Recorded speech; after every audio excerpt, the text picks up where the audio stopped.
네 사람이 모여서 성경 공부를 했습니다. 한 번은 야고보서를 공부하는 중에 내 죄를 서로 고하며 야고보서에 그런 말씀이 있습니다. 이 말씀에 은혜를 받았습니다. 감동을 받았습니다. 그래서 우리도 서로 죄를 고하자 합의를 하고 죄를 고하는데 첫 번째 사람이 고백을 합니다. 나는 솔직히 말해서 아직 담배를 못 끊었습니다. 교회에 올 때마다 성경 공부하러 올 때마다 양치질을 하고 옵니다. 고백을 했습니다. 두 번째 사람이 나는 거짓말을 가끔 합니다. 아직까지 거짓말하는 습관을 못 버리고 나도 모르게 거짓말을 할 때가 있습니다. 고백을 했습니다. 세 번째 사람이 고백합니다. 나는 도벽을 못 끊었습니다. 남의 물건, 좋은 물건, 탐나는 물건이 있으면 나도 모르게 손이 나가서 그걸 훔칩니다. 고백을 했습니다. 마지막 네 번째 사람이 고백을 해야 되는데 고백을 하지 않습니다. 가만히 있는 거예요.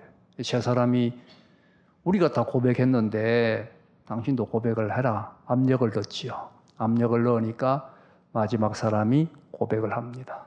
내 약점은 남의 약점을 알면 가만히 있지 못하고 동네봉네 다 불고 다니는 것이 내 약점입니다. 사람마다 약점이 있지요. 허물이 없는 사람은 없습니다. 모든 사람에게 죄가 있고 허물이 있고 약점이 있습니다. 시대적으로도 그렇습니다. 우리는 흔히 이 시대는 특별히 죄악이 관영한 시대다 그런 말을 합니다. 맞는 말이지요. 이 시대는 죄가 만연해 있는 시대입니다. 그러나 조금 깊이 생각해 보면 제가 이 시대만 와서 특별히 많은 것이 아니라는 것을 쉽게 알 수 있습니다. 우리 인류 조상이 범죄한 이후에 죄 없는 시대가 없었고 죄 없는 사회가 없었습니다. 노아 시대가 얼마나 죄가 많았습니까? 소돔 고모라에 얼마나 죄가 많았습니까? 선민 이스라엘의 역사에도 죄가 끊어진 적이 없었습니다. 신약 시대도 마찬가지입니다. 우상숭배, 노예, 매매, 음란, 살인, 전쟁, 시대에 죄가 가득했습니다. 인류 역사는 죄악과 함께 흘러왔다고 해도 과언이 아닙니다. 이렇게 항상 있었던 죄지만 저는 이 시대에 특별히 죄로 인해 염려합니다. 그것은 이 시대가 다른 시대보다 특별히 죄가 많아서가 아니라 이 시대는 회개가 없기 때문입니다. 보세요. 우리는 흔히 죄 때문에 망한다 그렇게 생각합니다. 그러나 알고 보면 죄 때문에 망하는 것이 아닙니다. 회개하지 않기 때문에 망합니다. 하나님은 언제나 죄가 있을 때 회개의 기회를 주십니다. 그런데 하나님이 주신 그 회개의 기회, 회개의 은혜를 무시하고 멸시하고 끝까지 회개하지 아니할 때 거기에 하나님의 진노가 임합니다. 그러므로 정확하게 말하면 이 시대는 죄가 많아서 문제가 아니라 회개가 없기 때문에 문제입니다. 그렇지 않습니까? 지난날에 정말 우리가 가슴 아파했던 회개, 눈물의 회개, 마음을 찢는 그런 회개 다 사라졌습니다. 형식적인 회개, 습관적인 회개, 입술의 회개만 남았습니다. 여기 이 시대에 가장 큰 문제가 있습니다. 오늘 읽은 본문은 다윗의 시편입니다. 다윗은 의인이 아닙니다. 그는 남의 아내와 간통을 했고 그 남편을 죽인 살인자입니다. 우리 중에 누구보다 더 크고 무서운 죄를 지은 사람이지요. 그런데 이 다윗이 성경을 읽어보면 하나님의 복받은 사람의 대표로, 하나님의 사랑받은 사람의 대표로 기록되어 있습니다. 뿐만 아니라 다윗의 자손 예수 그리스도라고 해서 예수 그리스도의 조상의 대표로 나타납니다. 어떻게 그렇게 큰 죄를 지은 사람이 그런 사랑과 하나님의 복을 받을 수가 있습니까? 어떻게 죄인의 대표가 복받은 사람의 대표가 될 수가 있습니까? 여기에 다윗의 회개가 있습니다. 그는 죄인이었지만 회개한 죄인이었습니다. 누구보다 철저하게 회개했습니다. 철저하게 회개함으로 사죄의 은총을 입은 사람, 회개의 깊이를 통하여 사죄와 은혜와 사랑의 복을 더한 사람, 그가 바로 다윗이었습니다. 오늘 시편 51편은 다윗이 회개하는 여러 시편 중에서도 대표적인 시편입니다. 우리는 이 시편을 통하여 회개하는 마음이란 과연 어떤 마음인가? 진정한 회개란 어떤 것인가? 배울 수가 있습니다. 다윗에 있어서 회개, 그것은 첫째는 죄의 진실한 인정입니다. 죄를 있는 그대로 인정하는 것. 죄를 하나님 앞에서 그대로 인정하는 것이 다윗의 회개의 특징입니다. 참된 회개는 죄를 인정하는 데서 시작합니다. 우리 3절, 4절 함께 읽어보겠습니다. 3절, 4절 시작. 무릇 나는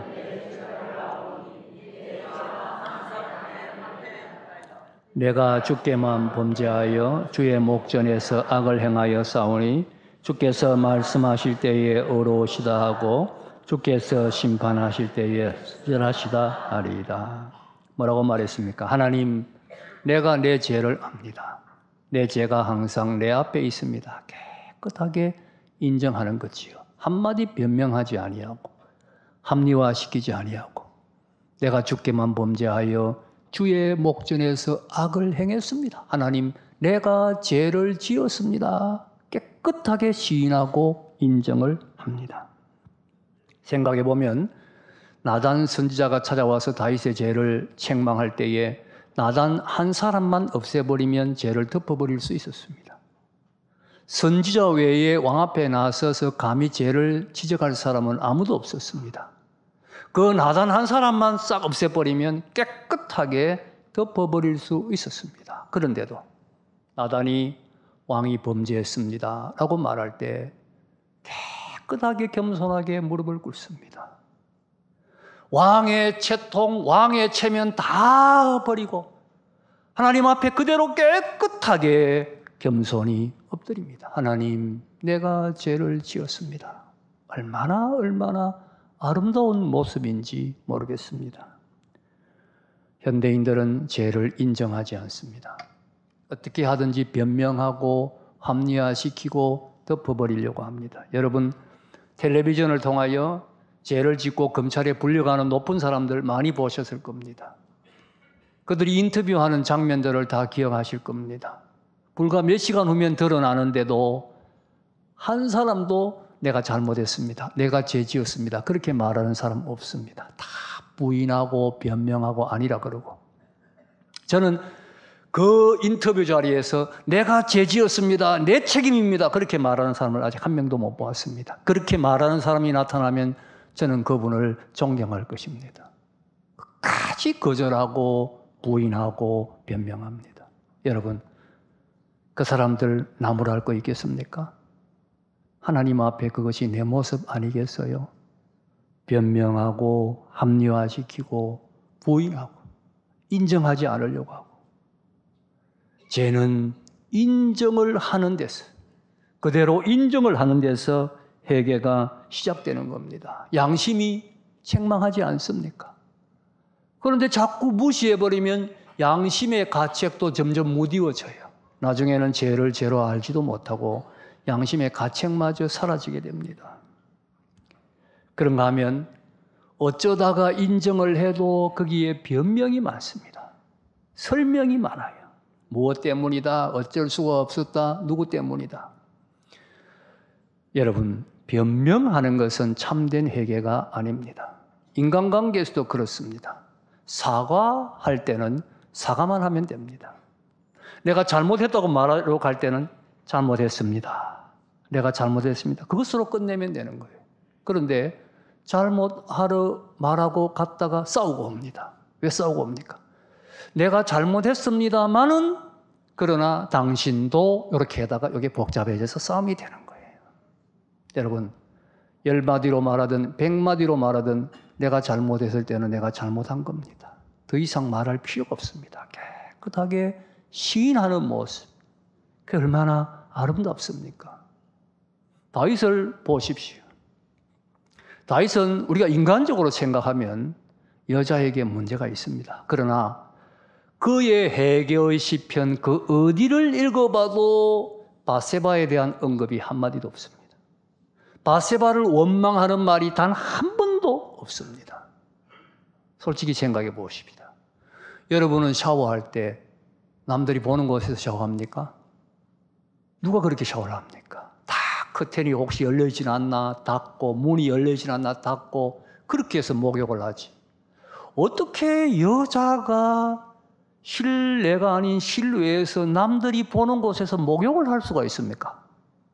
솔직히 이야기해서 이 여자 문제 있잖아요. 그런데 다윗은 한 번도 여자 때문입니다, 그런 말을 하지 않았습니다. 하나님, 내가 범죄했습니다. 내가 죄를 지었습니다. 그렇게 시인하고 인정하고 고백하고 있습니다. 이렇게 시인하는 것이 회개의 첫걸음입니다. 알아야 할 것은 내가 죄를 고백하든 고백하지 않든, 시인하든 시인하지 않든, 내가 알든 모르든 죄는 죄로 있습니다. 결국 그 죄 때문에 망합니다. 보세요. 옛날에 간장을 장독에 담던 때에 한 주부가 간장을 이렇게 퍼러갔어요.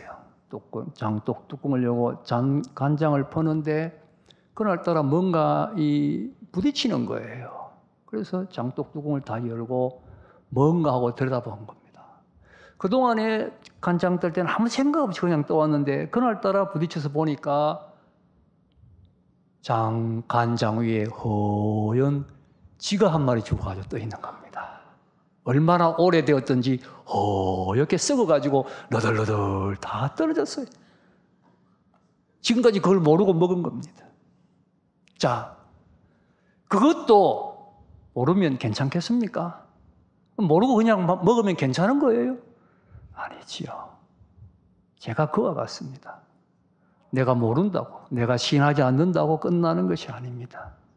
회개하지 않는 한 죄는 죄로 남아있고 결국은 그 죄 때문에 망합니다.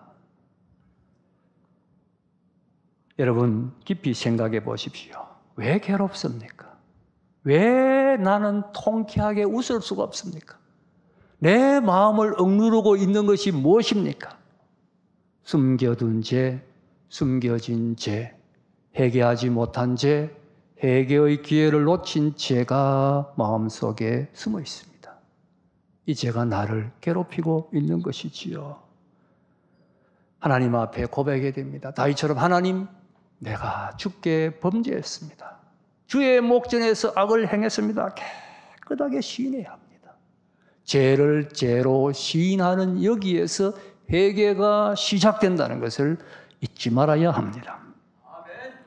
두 번째로 다윗의 회개의 특징은 그 죄를 내 본래적인 모습이라 그렇게 생각했습니다. 중요한 이야기입니다. 죄를 시인하는데 그 죄를 두고 그것이 내 본래적인 모습입니다, 그렇게 생각하고 고백했다는 이야기입니다. 자, 보십시오. 우리가 회개할 때 어떻게 회개합니까? 하나님, 내가 이런 죄를 지었습니다. 잘못했습니다. 용서해 주십시오. 다시는 죄 짓지 않겠습니다. 이렇게 회개합니다. 그런데 문제는 내가 이 죄를 지었다고 생각할 때 그 죄 짓는 내 마음 상태를 어떻게 생각하느냐는 것이지요. 어떻게 생각합니까? 하나님, 실수했습니다. 어쩌다가 죄를 지었습니다. 마음은 원이로되 육신이 약해서 죄를 지었습니다. 이렇게 생각합니다. 그러나 이것은 참된 회개가 아닙니다. 이렇게 회개하는 한 눈물을 흘릴 필요도 없고 마음 아파할 필요도 없고 몸부림칠 필요도 없습니다. 다윗은 그렇게 회개하지 아니했습니다. 여러분 5절을 함께 읽어보겠습니다. 5절 시작.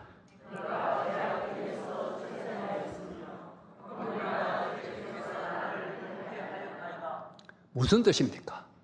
나는 죄악 중에서 출생했고 어머니가 나를 죄악 중에 잉태했습니다. 다시 말해 나는 죄악 덩어리라는 거예요. 내 본래가, 내 본질이 죄입니다. 나는 죄로 가득 차 있습니다. 내가 지은 죄는 그 내 본래 죄가 어쩌다가 밖으로 하나 드러난 것뿐입니다. 드러난 그 죄가 문제가 아니라 사실은 내 본래가 나는 죄악투성입니다. 죄악덩어리입니다. 이런 고백입니다. 여러분, 다윗이 어떤 죄를 지었습니까? 남의 아내와 간통을 하고 그 남편을 죽였습니다. 우리가 이런 죄를 지으면 100이면 100 실수라고 말합니다. 그런데 다윗은 그것을 실수라고 말하지 않았습니다. 하나님, 내가 본래 그런 죄인입니다. 내가 본래부터 그런 죄인입니다. 내가 죄악 중에 잉태했고 어머니가 죄악 중에 나를 낳았습니다. 그렇게 고백을 했습니다. 깊이 생각해 보십시다. 어느 것이 진실입니까? 어쩌다가 죄를 짓는 것이 진실입니까? 내가 본래 그런 사람인 것이 진실입니까? 실수로 죄를 짓는 것이 진실입니까? 나는 그런 죄를 지을 수밖에 없는 본래부터 어쩔 수 없는 죄인이라는 것이 진실입니까? 어쩌다가 죄를 지었다고 생각하는 한 눈물을 흘릴 필요도 없고 죄로 인해 몸부림칠 필요도 없습니다. 다음에 안 지으면 그만이기 때문입니다. 그렇게 생각하면 그만이기 때문입니다. 그런데 우리가 그럴 수 있는 존재입니까? 우리 속에 그럴 수 있는 능력이 있습니까? 어쩌다가 지은 죄가 아닙니다. 우리는 죄를 지을 수밖에 없는 존재입니다. 우리 속에 죄가 가득합니다. 내 마음 깊은 곳에 죄의 뿌리가 있고 이 죄가 나를 죄로 이끌어가고 있는 것입니다. 어쩌다가 지은 죄가 아니라는 것이지요. 죄악 중에 출생한 우리입니다. 생각해 보면 이런 죄인이기에 주님이 우리를 위하여 십자가를 지신 것이지요. 어찌할 수 없는 죄인들이기에, 해결할 수 없는 죄인들이기에 주님이 십자가를 지신 것입니다. 십자가에서 우리의 죄를 대신하신 것입니다. 여러분, 내 죄의 깊이를 알아야 됩니다. 내 죄가 얼마나 뿌리가 깊은 것인지, 내가 얼마나 죄악성이고 내가 얼마나 본래적이고 본질적인 죄인인지를 알아야 됩니다. 이 죄인을 알 때 진정한 눈물의 회개가, 진정한 하나님 앞에서 회개가 이루어지게 됩니다. 세 번째로, 다윗은 자신의 죄는 하나님과의 관계라는 것을 알았습니다. 죄는 하나님과의 문제다. 이것을 알았습니다. 다윗은 여자에게 죄를 지었습니다. 그 여자의 남편에게 죄를 지었습니다. 그러나 그 어디에도 다윗은 내가 여자에게 죄를 지었다, 남편에게 죄를 지었다, 그렇게 고백한 적이 없습니다. 내가 주께만 범죄하여, 4절에 주의 목전에서 악을 행했습니다. 제가 여자를 해친 것 사실이지요. 여자의 남편을 해친 것도 사실입니다. 그러나 그 죄로 가장 결정적인 타격을 받으신 분은 하나님이셨습니다. 죄는 하나님을 향하는 것입니다. 주의 목전에서 악을 행했습니다. 우리가 죄를 지을 때 가장 마음 아파하시고 가장 상처를 입는 분은 하나님이십니다. 여러분, 내 죄가 하나님의 마음을 아프게 한다는 사실을 생각해 보셨어요? 내 사랑하고 내 사모하는 하나님, 내가 그토록 좋아하고 그토록 사랑하는 하나님, 내 죄는 그 하나님의 마음에 상처를 냅니다. 내 죄는 주님의 손에 다시 못을 박습니다. 다윗은 이 사실을 생각할 때 슬퍼하지 않을 수가 없습니다. 울고 울고 또 울었습니다. 그는 왕이었습니다. 그는 군인이었습니다. 그는 전쟁터를 헤치고 다닌 사나이 중에 사나이요, 당시 천하를 호령했던 최강의 남자였습니다. 그러나 자신의 죄를 생각할 때, 내 죄가 하나님의 마음을 아프게 한 것을 생각할 때 견딜 수가 없어서 눈물을 흘리고 또 흘렸습니다. 현대 그리스도인의 회개에는 눈물이 없습니다. 아픔이 없습니다. 죄의 본질을 모르기 때문입니다. 그저 인간적인 차원에서 실수한 것 정도로 이렇게 생각합니다. 그러니 그렇게 마음 아파할 필요가 없고 눈물 흘릴 필요도 없고 몸부림칠 필요도 없습니다. 여러분, 죄는 하나님의 마음을 아프게 하는 것입니다. 죄는 하나님의 마음에 상처를 냅니다. 주님의 손에 다시 못을 박습니다. 이 사실을 알 때 죄로 인해 눈물을 흘리며 죄 때문에 몸부림을 치게 되는 것이지요. 그래서 다윗은 죄의 용서 또한 하나님만이 하신다고 믿습니다. 하나님께 대한 범죄이기에 용서도 하나님만이 하시는 것입니다. 7절을 보면 우슬초로 나를 정결하게 하소서 내가 정하리이다. 나의 죄를 씻어주소서 내가 눈보다 희리이다. 9절도 보면 주의 얼굴을 내 죄에서 돌이키시고 내 모든 죄악을 지워주소서. 구구절절히 하나님만 용서하십니다. 하나님 용서하여 주십시오. 하나님 지워주십시오. 하나님 내 죄를 깨끗게 하여 주십시오. 하나님 앞에 고백하고 있지요. 그렇습니다. 죄는 하나님과의 관계입니다. 그러므로 하나님 앞에서 용서받아야 됩니다. 내가 반성하고 뉘우치고 결단한다고 죄가 해결되는 것이 아닙니다. 어떤 사람은 고행을 하고 무슨 공로를 쌓아 문제를 해결하려고 합니다마는 그런다고 해결되는 것이 아닙니다. 간혹 보면 어떤 사람은 자기가 잘못한 사람에게 몰래 돈을 보내기도 합니다. 그런다고 제 문제가 해결되는 것이 아닙니다. 죄는 하나님 앞에 내어놓고 하나님으로부터 용서를 받아야 합니다. 그렇지 않는 한 죄는 여전히 죄로 남아 있습니다. 다윗을 보십시오. 어린아이처럼 하나님께 매어달리지 않습니까? 10절부터 보면 하나님 내 속에 정한 마음을 새롭게 하여 주십시오. 정직한 영을 새롭게 하여 주십시오. 나를 주님 앞에서 쫓아내지 말아 주십시오. 성령을 내게서 거두어가지 말아 주십시오. 구원의 즐거움을 내게 다시 회복시켜 주십시오. 어린아이가 어머니에게 매달리듯이 당자가 아버지 집으로 돌아오듯이 하나님을 향하여 매어달리고 간절히 부르짖고 있습니다. 참된 용서가 하나님께 있음을 믿고 진실한 마음으로 하나님께 용서를 구하는 이 마음, 이것이 진정한 회개지요. 여러분은 지금 어느 자리에 있습니까? 여러분의 마음 깊은 곳에는 아직도 숨겨둔 죄가 없습니까? 내 죄를 인정해야 됩니다.